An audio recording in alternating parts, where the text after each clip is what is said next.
이번에 무슨 팡인가 거기 그런데도 막 어기잖아요. 그 사람도 처벌 전혀 두렵지 않을 겁니다. 처벌을 해봐야 그 사장이 처벌되는 것도 아니고 이익 보는 사람이 처벌받는 게 아니고 야간 노동자 건강권 얘기 사실 쿠팡 때문이잖아요. 그렇습니다. 먹고 살자고 간 직장이 죽음의 장터가 되지 않게 최선을 다해 주기 바라고요. 고용노동부 업무보고 자리에서 이재명 대통령은 날선 목소리로 현실을 꺼냈습니다.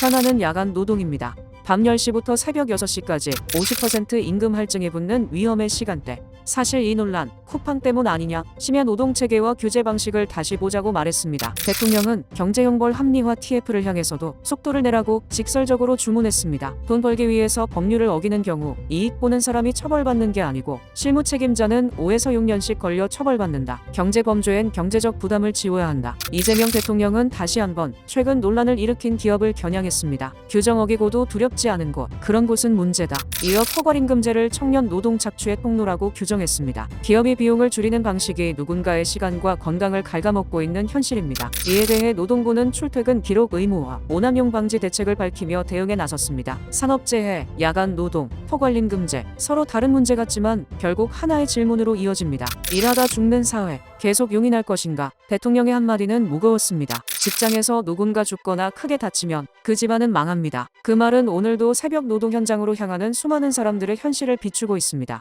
장시간 야간 노동 등 노동시간 격차 해소 항목에 포괄임금에 대한 오남용 기획감독 이런 게 있네요. 네. 근데 이 포괄임금제가 악용돼서 노동 착취 수단이 되고 있다는 지적이 상당히 많죠. 오래되었습니다. 네. 근데 좀 실질적인 해결책이 있어요. 일단 포괄임금제를 근본적으로 금지하기에는 몇 가지 어려움이 있는 것은 사실입니다. 요건을 아주 강화해가지고 좀 꼭 필요한데 예외적으로 허용하되 노동 착취 수단이 되지 않게 보상 체계는 지금 이거 월급 적게 보수 적게 주자고 만든 게 아니고 예를 들어 업무 특성 때문에 포괄임금제 한다고 주장하는 거 아니에요? 예, 출퇴근 기록이 어렵거나 야간 수당을 몇 시간 일해야 될지는 모르는 또 야외 노동 영업직이라든지 시간이 뭐 특정하기 어렵다든지 네네. 등등일 텐데 근데 이걸 악용해가지고 하여튼 잘 모르는 특히 청년들 노동 착취 수단이 되고 있다고 하더라고요. 그래서 뭐 퉁쳐서 주는 거 그냥 이거 다 줬다 치고 이런 것들이 공짜 야근에 이거 어떻게 대책을 어떻게 세우십니까? 그래서 저희들이 들어가서 이거 출퇴근 기록이 충분히 가능한 곳에 대해서는 포괄임금제 오남용되지 않도록 하고 요즘 뭐 IT 강국이라고 하는데 출퇴근 기록 충분히 우리가 할 수 있다고 보아집니다. 그리고 출퇴근 기록을 의무화하고 해서 오남용되지 않도록 하고 정 어려운 곳에 대해서는 근로자에게 불리하지 않도록 하는 방안들을 지도할 생각입니다. 제도 자체의 남용 여지가 너무 크게 돼 있는 거 아닙니까? 현재로 이 포괄임금제는 대법원 판례에 의해서 운영되는 겁니다. 아, 그래요? 예, 제도 자체가 존재하는 건 아니고 대법원 판례에 의해서 운영되는 건데 지난 정부에서도 이걸 근본적으로 없애보려고 했는데 몇 가지 실무에서 좀 검토할 부분들이 남아 있는 건 사실입니다. 아니 그게 노동법에 명확하게 노동 시간을 몇 시간으로 하고 그 초과 노동하면 줘야 된다. 그리고 저기 퉁쳐서 하지 마라. 네. 예를 들면 일주일에 58이 40시간인데 월요일 화요일은 15시간씩 일하고 수요일 날 자고 이러면 똑같은 시간이니까 포괄임금으로 퉁치자 이러면 하지 말라는 게 노동법 아니에요? 그렇습니다. 근데 이거를 판례로 허물었다 그 말인가요? 판례에서 노동자들이 동의하고 경제적으로 불이익하지 않을 때는 경제적으로 불이익하지 않을 때는. 네. 근데 포괄임금제는 대체적으로 경제적으로 불이익할 텐데 그 사용자들이 자기들이 즉 사용자가 유리하면 안 된다고 말이잖아요. 네, 네, 그렇습니다. 사용자가 자기한테 유리하지 않은 걸 할 리가 있나? 그래서 이게 IT 쪽에 클런치 모드라 해가지고 뭐 실은 이제 출시를 앞두고 장시간 노동을 하게 되는 원인이었는데요. 그런 데에 대해서도 저희들이 집중적으로 단속을 하고 하여튼 기획 감독도 할 예정입니다.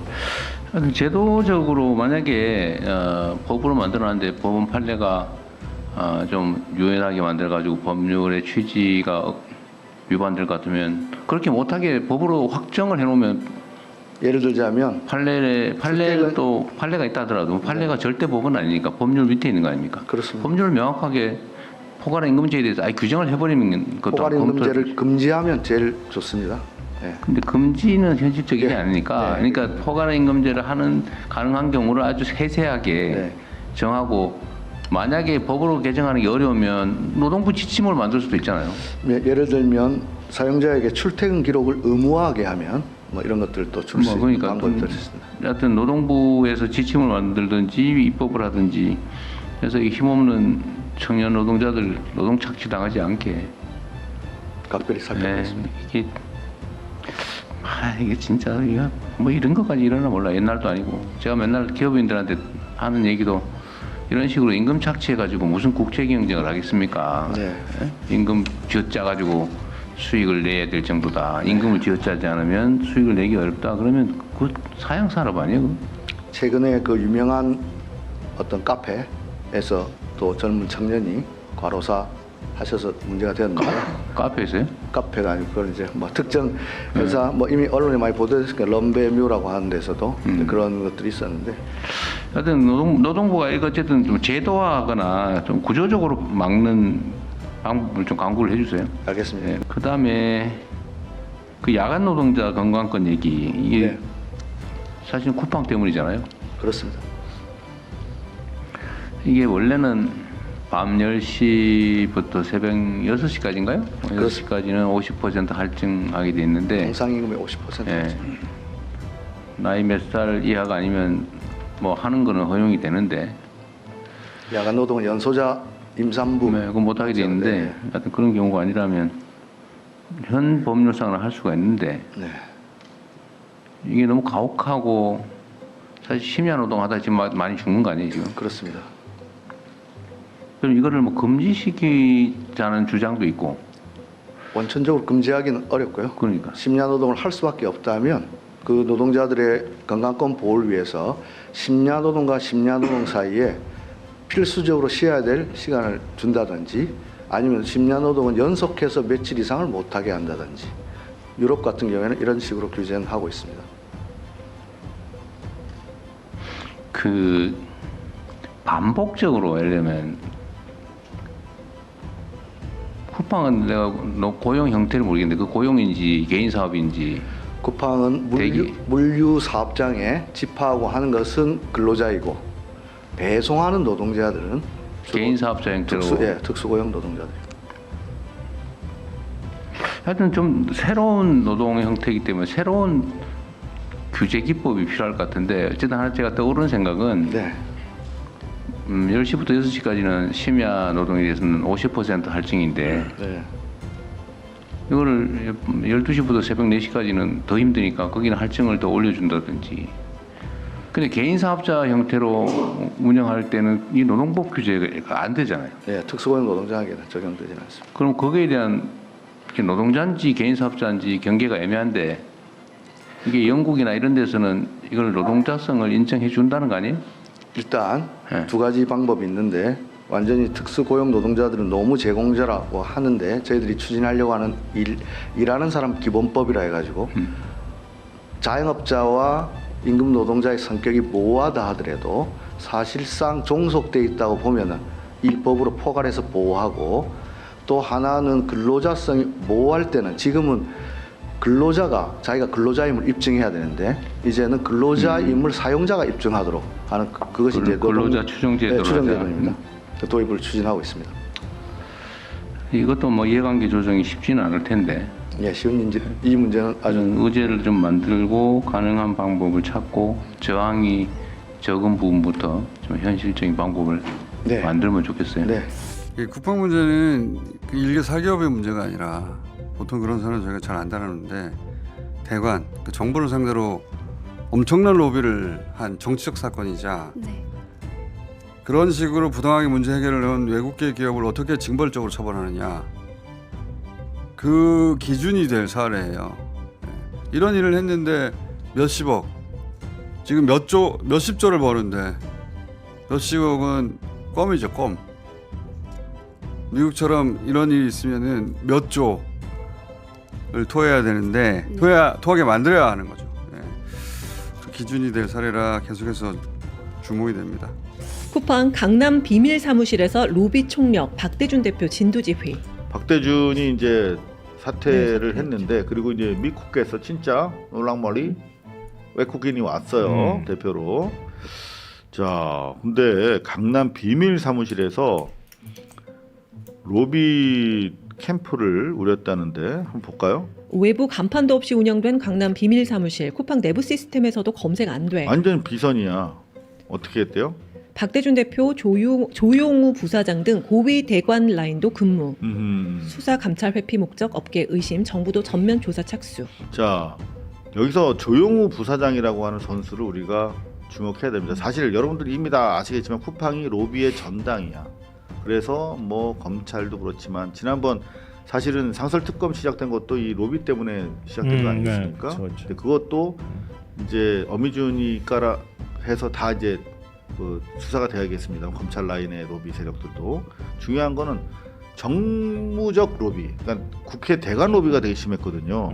그 핵심 고리가 조용우라고 하는 사람이었는데 부사장으로 들어간 게 이제 바로 요 기사입니다. 25년 7월이면 한참 요 사태와 관련해서 이제 위기 관리가 시작된 네, 무렵이라고 그렇습니다. 봐야 되겠습니다. 다시 한번 볼게요. 쿠팡 조용우 조국혁신당 전 비서실장 부사장으로 영입. 네, 세계일보 기자 출신 문재인 정부 국정기록 비서관 역임. 조용우라는 사람이 왜 중요하냐면 바로 확대해서 보여드리면 67년생 세계일보, 문화일보, 동아일보 채널에 쫙 훑었어요. 그러니까 동아일보 기자라고 보는 게 다 제일 맞겠네. 동아일보에 제일 네. 오래 있었고 그렇죠. 채널 A까지 있었으니까. 그리고 동아일보 사회부 차장, 정치부 차장 경력으로 대통령 선거 문재인 후보 선대위 공보실장을 했어요. 그리고 나서 대통령 당선 이후에 대통령 비서실의 국정기록 비서관. 이게 사실은 핵심 참모들이 하는 게 국정기록 비서관이거든요. 네. 그러니까 별로 하는 일 없이 정무적인 서포트를 하는 자리예요. 그러니까 대단히 그리고 노무현 대통령 때부터 국정기록물을 어떻게 할 걸 체계화했고 그 다음에 이제 법 위반 논란도 있어서 사실 중요한 자리이기도 하죠. 그렇죠. 네. 약간 무임소 비서관 비슷하기도 하고요. 맞습니다. 근데 실제로 하는 일은 대단히 정무적인 일을 한다. 네. 그리고 나서 바로 조국 혁신당 당대표, 조국 당대표의 비서실장을 갑니다. 그러니까 이미 제가 봤을 때는 대통령 비서실에서 정무적인 역할을 하는 비서관을 하면서 조국 민정수석과 긴밀한 케미가 형성이 됐다라고밖에 네, 볼 네. 수가 없고 웬만한 사람은 비서실장 아, 시키겠습니까? 그럼요. 그리고 이어서 정무실장을 합니다. 비서실장과 정무실장을 했다는 거는 조국 대표의 분신이다. 그야말로 명실상부가 오른팔로 봐야 되는 거예요. 그럼 자기 오른팔이 쿠팡에 가서 저짓거리를 하고 있는 것에 대한 조국 씨의 입장은 뭔가요? 입장을 내야 되는 겁니다. 이 정도 되면. 아니 없습니까 아직까지? 그러니까 자 한번 우리가 생각을 해보자고. 이런 사안이 발생했어. 그리고 조국혁신당이 대단히 중요한 레버리지 캐스팅 보트를 쥐고 있는 범여권의 중요 정당이야. 뭐 물론 이제 그 아직 20명은 안 되지만 그리고 여기 보면 조국 국회의원 보좌관도 했었단 말이야. 그러니까 조국 당연히 가장 우선적으로 조국혁신당에 로비를 했을 걸로 보는 게 맞잖아요. 그럼요. 아니 그리고 쌀을 제대로 못 씻으면 돌이 섞여가지고 이가 깨진다며요. 네. 이 대목에 적용시켜야 되잖아요. 이렇게 자기의 최측근인 최측근 중에 최측근이 쿠팡에 가서 부사장하면서 날라다닌 것에 대한 조국 대표의 책임은 어마어마하게 큰데요. 그렇죠. 이거는 실제로 강남의 비밀 사무실에서 그동안 로비를 하면서 주로 뭘 했겠어요? 대관을 했겠지. 그럼요. 전화하고 만나고 밥 사주고 그러면 카드 관련해서 조국 대표께서 스스로 먼저 입장을 성명을 해야 되는 거예요. 그럼요. 나는 뭐 이를테면 만나서 밥은 먹고 했지만 일체 우리 로비에 응한 적 없다. 아니면 아예 우리 전화 통화 만난 적도 없다. 라고 하면은 거짓말로 드러날 가능성이 높겠지. 네네. 지금 단계에서는. 그리고 여기 보면 경제 형벌 합리화 TF가 있네요. 예, 그렇습니다. 그래서 이것도 속도를 좀 내야 될 겁니다. 이게 자주 말씀드리는 거긴 한데 국가 질서를 유지하기 위해서 우리가 이제 형벌, 뭐 과징금, 과태료 아니면 행정처분 뭐 이런 것들이 여러 가지가 있는데 우리나라는 형벌 법률이 법규가 너무 많아요. 이 독일의 3배 정도 된다고 합니다. 독일은 우리나라보다 훨씬 더 큰 나라인데도 형벌 조항이 대개 한 800개 이내. 근데 우리나라는 2,800개쯤 된다고요. 2,700~800개쯤 된다고 합니다. 뭐든지 그냥 다 형처벌하는 걸로. 근데 이게 경제 분야는 사실 돈 벌기 위해서 법률을 어기는 경우에 이거를 처벌을 해봐야 그 사장이 처벌되는 것도 아니고 이익 보는 사람이 처벌받는 게 아니고 그것도 실무 책임자 처벌받는데도 한 5~6년씩 걸리고 그 수사하고 재판하고 하느라고 국가 영향을 엄청나게 소진하는데 아무런 제재 효과가 사실은 없어요. 그래서 이런 데 경제 제재를 해야 된다. 네. 만들었으면 속도를 좀 내자. 속도가 생명이다. 중요한 거는 쿠팡이 이 문제를 무려 3,370만 사실상 전 국민이 다 쓰는 그런 앱인데 이것을 안 쓰고 살 수는 없는 상황에서 좀 뭔가 뭐 탈퇴도 안 되고 그다음에 집단소송법도 없어서 집단소송도 쉽지가 않고 그리고 상장은 미국에다 해놓고 여기에서 돈 벌어서 뭐 책임지고 좀 국회에 출석해서 증인으로 출석해서 뭐 증언을 하라고 해도 안 나오고 이번에 또 미국인을 보낸다는 거잖아요. 대리인을 뭐 이런 방식으로 사실상 국민들을 이제 그 업수위 여기는 거 아니냐 범킴이라는 김범석 대표가 김범석 회장이 뭐 이런 비판들이 있지만 문제 해결을 대관으로 그냥 대충 뭐 의원들 만나가지고 로비하고 이렇게 해서 끝내려고 하고 문제의 소비자 문제들이나 노동자들의 문제를 직접 해결하기보다는 대충 정치인들 통해서 무마하고 넘어가려고 하는 이런 태도에 대해서 굉장히 지적을 많이 받아온 거잖아요. 그런데 이게 근데 해결은 안 마땅히 되고. 또 해결책이 있느냐 따져보면 지금 이제 저 박태준 대표가 사임하고 새로 대표된 사람은 외국인이잖아요. 네. 이분은 이제 한국말도 잘 못할 거란 말이에요. 그렇겠죠. 청문회는 나올 수 있는데 저도 예전에 이제 뭐 국선 사건, 외국인 사건 해보면 네. 밖에서는 한국말 잘해요, 막 법정에 들어오는 순간부터 네. 한국말을 못해요. 그럼 이제 통역을 거쳐서 하거든요. 아, 일부러 판사가- 전략 아니야 그렇게?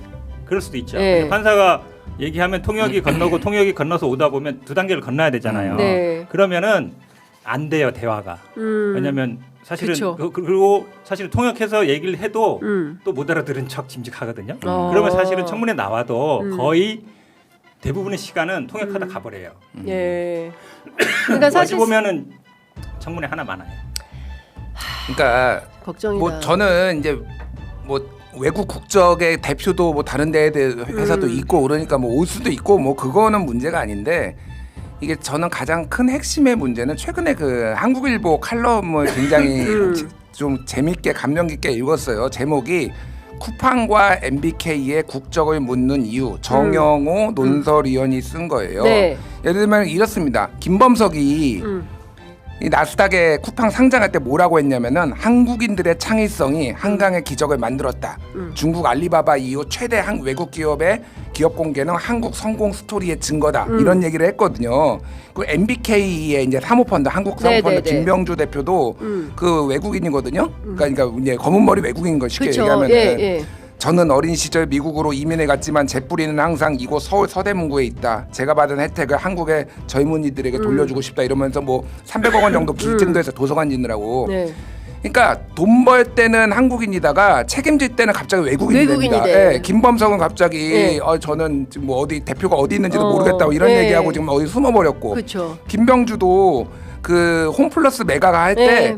그건 내가 결정한 게 아니라 홈플러스 대표가 결정한 거야. 난 몰라. 예. 이렇게 빠져나가는 거야. 진짜 그러니까. 무책임하기 짝이 없는 거죠. 그러니까 이게 이런 식으로 하는 거를 제가 외국 기업이라고 차별해야 된다는 게 아니라 오히려 한국 기업하고 동등하게 해야 된다는 네, 거예요. 그렇죠. 그 저기 류승범 부당거래 류승범 대사처럼 센터를 한번 까 들어야 뭐 대한민국이 누군지 알겠어 진짜. 센터를 한번 장난질하다가 진짜 손모가지 날아간다. 예. 그러니까 범킴을 상대로 저는 그 국회 과방이 이제 다음 주 수요일 17일이거든요.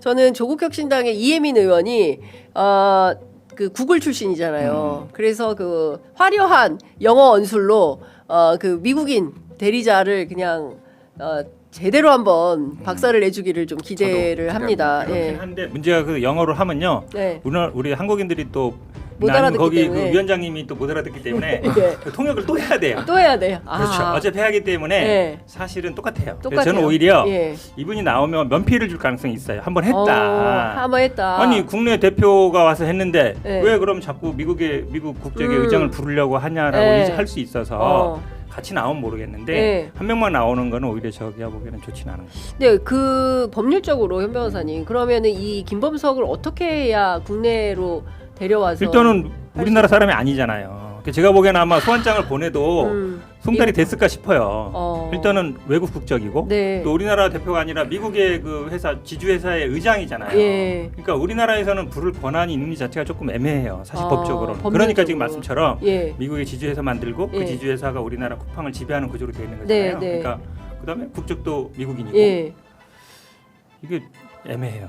그럼 우리가 이 쿠팡 문제를 해결할 수 있는 방법은 뭐가 있어요? 법률적으로? 법률적으로는 네. 이제 지금 이슈가 되고 있는 거는 공정거래위원회에서 네. 항상 이제 대기업 집단을 지정하고 그렇죠. 거기에 실질적 지배력을 하는 사람을 총수 지정을 하는데 외국인이라서 지난번에 김범석이 빠졌거든요. 네. 그러면 이거를 지금 공정위에서도 고민을 하고 있는데 이런 일이 계속 잦아지면은 어떻게 할 것이냐라고 해서 어떻게 지정을 할 수가 책임을 그러니까 지우게 할 수 있는 방안을 지금 공정위에서 네. 하는데 이건 또 잘못하면 소송 걸릴 수 있어서 좀 신중하게 해야 된다 하나가 있고 예. 쿠팡은 지금 사실상 매출의 80%를 한국에서 가져가고 있거든요. 네. 나스닥에 상장만 했을 뿐이지 한국에서 다 가져가요. 그래서 호주에 네. 법이 있어요. 이게 뭐냐면은 우회 이익세라는 거예요. 쉽게 얘기를 하면은 예. 다국적 기업이 과도하게 매출을 해외로 가져갈 때 그럴 땐 징벌적 가산세를 매기는 게 이미 호주에 있어요. 그러니까 호주에. 왜냐면은 구글 같은 거 예. 구글이 돈 벌어 가지고 다 그렇지. 본국으로 가져가면은 맞아요. 이거 뭐 문제 있어라고 예. 해서 예. 있는데 이제 이게 국제 분쟁의 소지가 있죠, 당연히. 근데 어쨌든 호주가 있기 때문에 네. 우리나라도 법에서 국회에서 이런 거 도입을 지금 검토를 해야 된다. 그래서 그러니까. 쿠팡이 한국에서 80% 버는데 다 미국으로 가져가고 거기서 잔치하고 네. 규제는 안 받고 뭐 이런 식으로 되면 안 되는 거죠. 그러면 돈이라도 제대로 네. 내게 하게 만드는 뭐 이런 것들이 좀 필요하다. 네. 그 굉장히 중요한 것 같아요. 지금 두 가지인 것 같아요. 지금 말씀하신 우회 이익세라든가 네. 아니면 또 그 집단 집단소송. 소송이라도 네. 할 수 있게 집단 소송 제도라도 하게 해달라.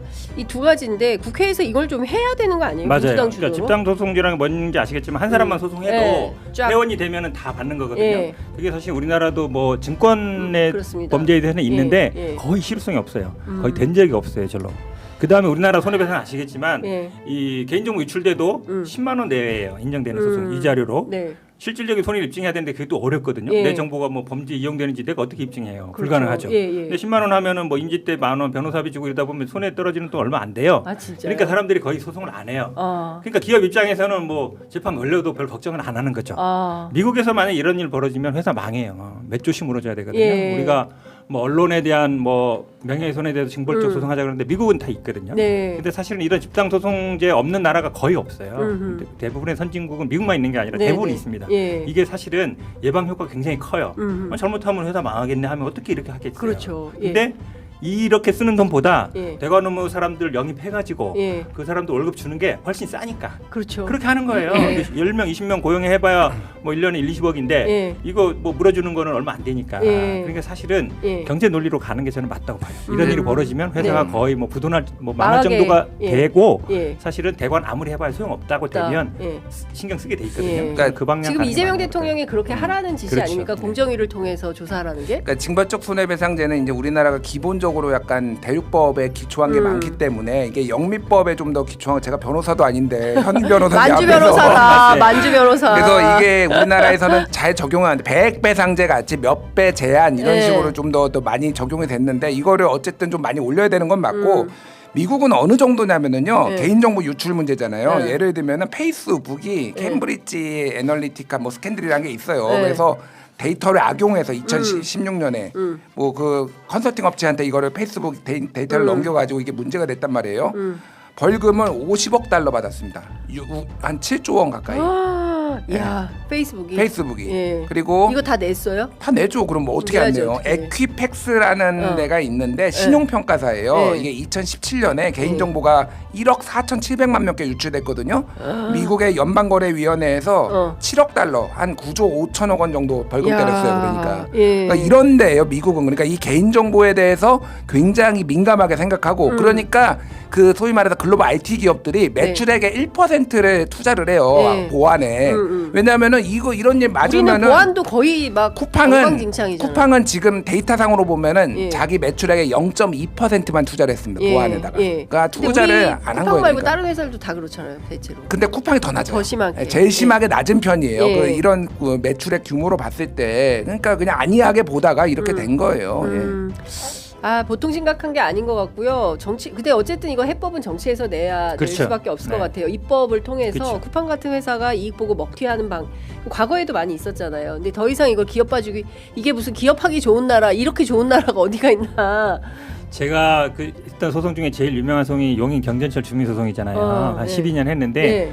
그게 이제 IMF 직후부터 많이 들어왔는데 똑같아요. 네. 검은머리 외국계 있고 외국계 기업. 그때 네. 당시에는 이제 본바디라고 캐나다 기업이었는데 그 와서 사실은 움직이는 건 다 한국 사람 움직여요. 외국계 기업만 들어오는 거죠. 예. 그게 사실은 우리나라가 IMF 이후에 예. 외국계 투자 받으면서 굉장히 일상화돼 있어요. 아. 실제로 그걸로 예. 사실은 똑같아요. 예. 책임질 때는 외국인이고 예. 뭐 사업할 때 돈 벌 때는 한국에서 벌고 예. 그런 게 일상화돼 있는데 예. 이 문제를 사실 근본적으로 아까 말씀처럼 만약에 예를 들어서 그 사람을 뭘로 지정하거나 이러면 또 이게 국제 소송 문제가 돼요. 국제 국제 분쟁. 투자 분쟁 IS 그쵸. 여기 된단 예, 말이에요. 예. 그래서 이게 쉽지 않은 문제예요, 사실. 예. 그 답답하네. 그래도 뭐라도 좀 시원하게 뻥 뚫리는 해법이 좀 나와줘야 될 것 같은데. 이분들이 제일 중요시하는 게 그런 법자문이거든요. 법자문, 그러니까 뭐 로펌, 김현장이나 김현장. 이런 데 다 해서 예. 법적으로 다 만약에 말씀처럼 예. 만약에 1인 뭐 어. 그 외국인도 뭐 지배주주를 하잖아요. 예, 예, 아마 분명히 국내에서뿐만 아니라 예. 국제 중재도 분명히 갈 거예요. 국제 소송도 가요. 예. 투자 소송도 가고 이러기 때문에 예. 이게 사실은 그렇게 간단한 문제는 아니에요.